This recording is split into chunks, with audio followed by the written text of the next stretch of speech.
السلام علیکم ورحمۃ اللہ وبرکاتہ۔ اعوذ باللہ السمیع العلیم من الشیطان الرجیم من حمزہ ونفخہ ونفثہ۔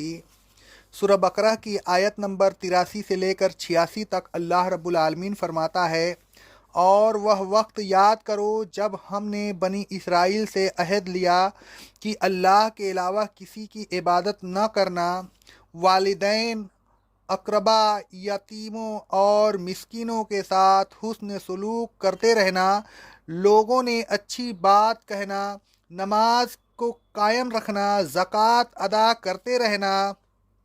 تو اے بنی اسرائیل، چند لوگوں کے علاوہ تم سب اس عہد سے پھر گئے اور ابھی تک اس سے روگردانی کر رہے ہو۔ اور اے بنی اسرائیل، وہ وقت یاد کرو جب ہم نے تم سے عہد لیا تھا کہ آپس میں ایک دوسرے کا خون نہ بہانا اور نہ آپس میں ایک دوسرے کو اس کے ملک سے نکالنا، تو تم نے ان باتوں کا اقرار کیا تھا اور تم بھی اس بات پر گواہ ہو۔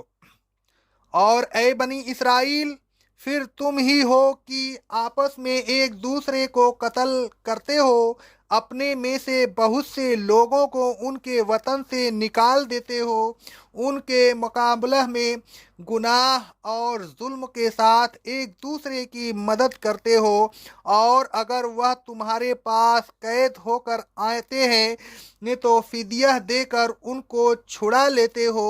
تم سمجھتے ہو کہ فدیہ دے کر نہ چھڑانا حرام ہے، حالانکہ ان کو ان کے ملک سے نکالنا بھی تو تم پر حرام تھا۔ ایک حرام کام سے پرہیز کرتے ہو اور دوسرے حرام کام کو بے دھڑک کر گزرتے ہو، تو کیا تم کتاب الہی کے بعض احکام پر ایمان لاتے ہو اور بعض کا انکار کرتے ہو؟ خبردار ہو جاؤ، جو لوگ تم میں سے ایسا کام کرتے ہیں ان کے لیے اور کوئی بدلہ نہیں سوائے اس کے کہ دنیا کی زندگی میں رسوائی نصیب ہوگی، اور قیامت کے دن اس سے بھی زیادہ سخت عذاب میں مبتلا کیے جاؤ گے۔ اور اے بنی اسرائیل، خبردار ہو جاؤ، جو عمل تم کر رہے ہو اللہ ان سے غافل نہیں ہے۔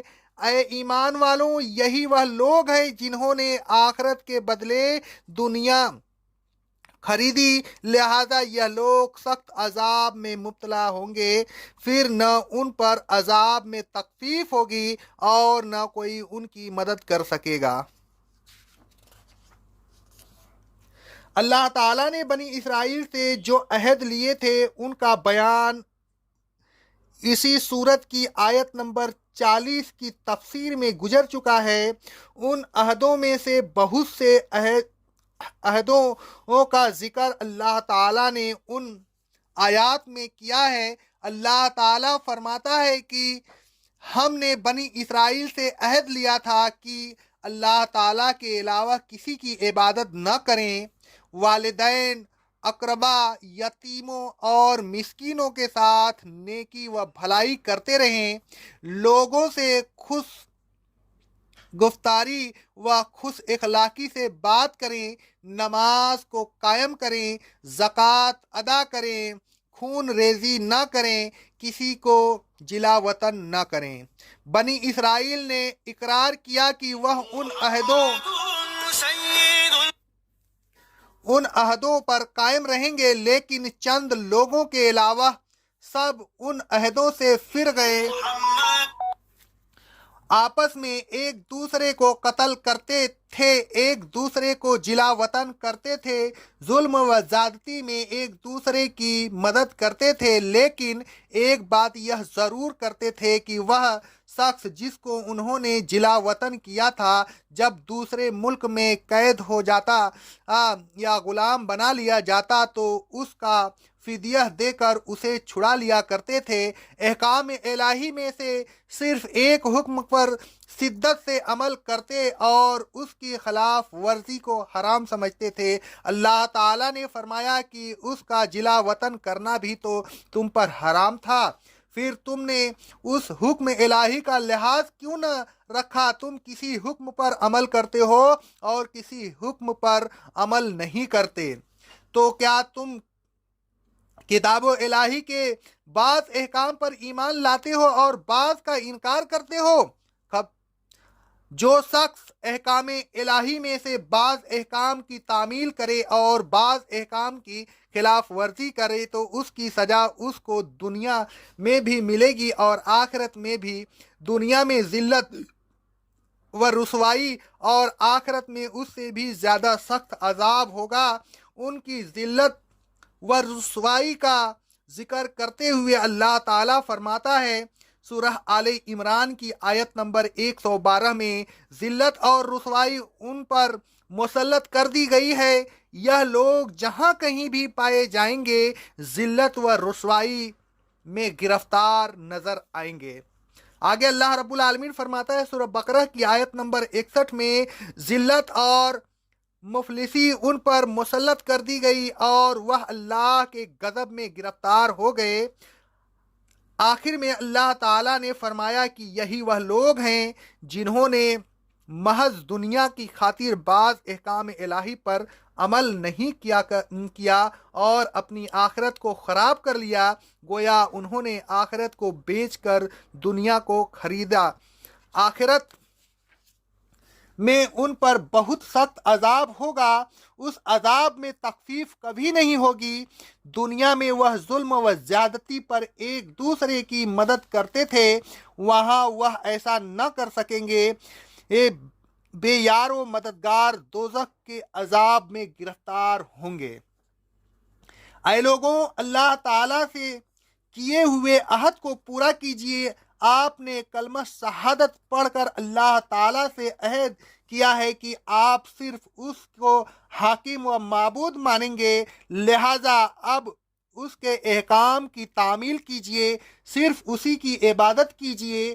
آپ نے اس کلمہ میں یہ بھی عہد کیا ہے کہ آپ محمد صلی اللہ علیہ وسلم کو اللہ تعالیٰ کا رسول مانیں گے، لہٰذا اب اس عہد کو بھی پورا کیجیے، محمد صلی اللہ علیہ وسلم کی پیروی کیجیے۔ محمد صلی اللہ علیہ وسلم کے ذریعہ جو احکام الہی ملیں صرف انہی احکام الہی سمجھیے، احکام الہی کے ملنے کا دوسرا کوئی ذریعہ اور واسطہ نہیں، لہذا اس ذریعہ اور واسطہ کو مضبوطی سے پکڑے رہیے۔ محمد صلی اللہ علیہ وسلم ہی کے ذریعہ اللہ تعالیٰ کی اطاعت ہو سکتی ہے، لہذا محمد رسول صلی اللہ علیہ وسلم کے ذریعہ ہی اللہ تعالیٰ کی اطاعت کیجیے۔ اللہ تعالیٰ فرماتا ہے سورہ نساء کی آیت نمبر 80 میں، جس نے رسول کی اطاعت کی تو اس نے یقیناً اللہ کی اطاعت کی۔ محمد رسول صلی اللہ علیہ وسلم ہی ہمارے لیے ہادی و رہبر، امام و پیشوا، نمونہ اور وسط میں ہیں، لہذا دوسرے تمام واسطوں کو چھوڑ دیجیے۔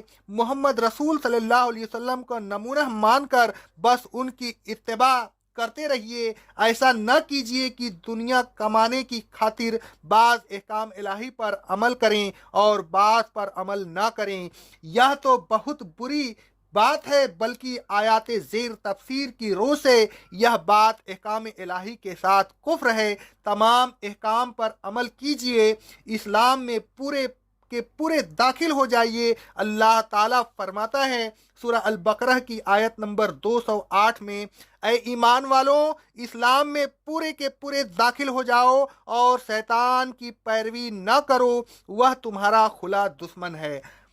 آخرت کو بیچ کر دنیا نہ خریدیے، ایسی صورت میں جو عذاب ہوگا اس میں کوئی تخفیف نہیں ہوگی اور نہ کہیں سے مدد ہی مل سکے گی۔ اللہ تعالیٰ سے ڈرتے رہیے اور جہاں تک ہو سکے اس کے تمام احکام پر عمل کیجیے۔ اللہ تعالیٰ ہم سب کو اپنے احکام پر عمل کرنے کی توفیق عطا فرمائے۔ اقول قولی ھذا، استغفر اللہ، استغفر اللہ، استغفر اللہ۔